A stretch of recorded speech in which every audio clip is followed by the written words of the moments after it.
I guess I came to be here because of the death of my daughter. Kathy was 26.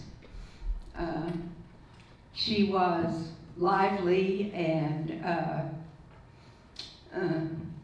beautiful in so many ways, and she was doing what she thought was a good thing, offering a ride to somebody with a very sad story. And they pulled out a gun that they had stolen from a car that they had stolen, and made her drive down a long, lonely road out in the country, quite a ways from where we live. And the two boys, they were 15 at the time, and they raped and killed my Kathy. I never laid eyes on either one of them at the time because they were juveniles, and of course no pictures in the paper. And they both pled out with court-appointed attorneys, and for which I was really grateful at the time. Went to prison. They were unfortunately certified to stand trial as adults and sentenced as adults. They were not given life without parole, but they were given 55 and 54-year sentences, one boy for each sentence. And the possibility of parole existed for them both, but they had to serve at least a third of their sentence. And one of them died in prison as a result of constantly staying in trouble in prison. And I never laid eyes on him or talked to him or corresponded with him. The saddest thing about him is that he died in prison because he had extreme mental illness. And he occasionally got taken out of the population and put in a unit where they, gave him treatment. But as soon as he stabilized to some extent, they put him back in general pop. And so I don't know any more than that about him, including how he died, whether it was a fight or natural causes or what. The other young man I met along the way after I discovered restorative justice, but I want to go back a little bit quickly and say all I knew about criminal justice I learned from the newspaper and the nightly news and the politicians that ran each year on a tough on crime agenda. That's all I knew. And so when they were sentenced to those lengthy sentences, and I never had to sit and look at them in a trial and all that, I was just very, very happy. Texas took care of them for me. By the way, I am a daughter of the South. I just want to throw that in there. I born in Louisiana and grew up in Texas, and I know there's a few of us in here. That's just one of those parenthetical remarks that I'm known to throw out from time to time. And it kind of lessen the tension, you know what I mean? So I was happy initially, but I went to a victims group for a while, and they were pretty militant. And I didn't feel like, except in the beginning where they were just real supportive, and we shared a common experience, a common tragedy, and so that was good. But I gradually, as I came out of my fog, saw that I was going to be encouraged to stay in pretty much of a fog, certainly a bitterness for a long period of time, maybe the rest of my life. And I didn't want that. Kathy left behind a 5-year-old child, and my husband and I were parenting her, and I did not want to be essentially in the grave.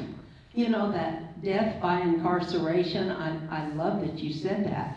That makes so much sense for so many of us on all sides of that issue, because sometimes the families of people who are killed experience that same kind of death in the way they live the rest of their lives.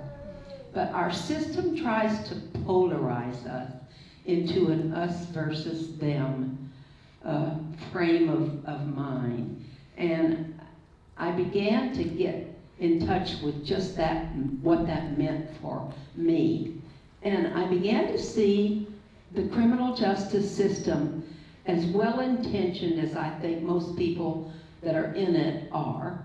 It kind of was a violence of its own kind. It was answering violence with just more violence.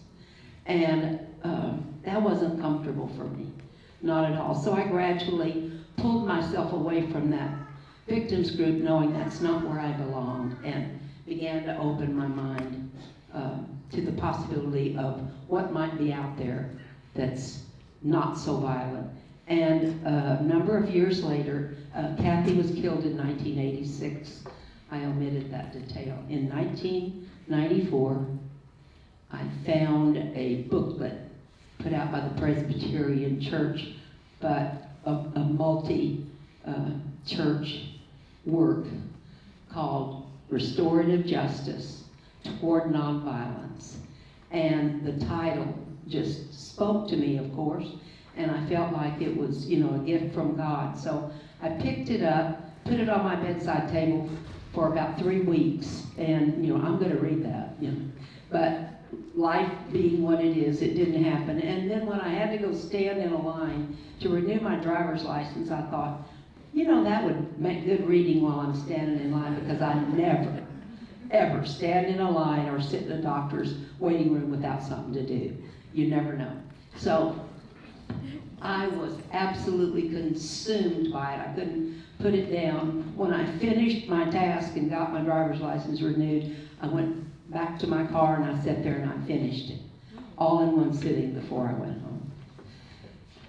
It's just such a powerful concept, this restorative justice, this Ubuntu, this idea that it's not us versus them, it's us. It's just us. And so I began to look for ways to do things differently and to talk a different narrative.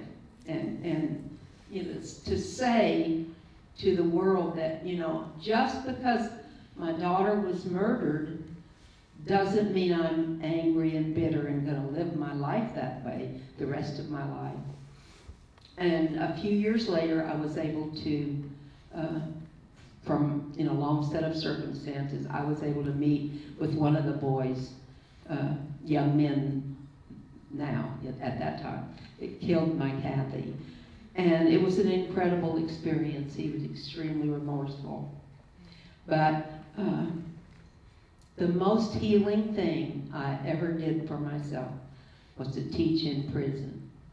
I taught off and on for 8.5 years in prison, and that was the most incredible thing, and led me to a place of forgiveness in so many ways. And Gary, like so many of you who killed my daughter, is a totally different person.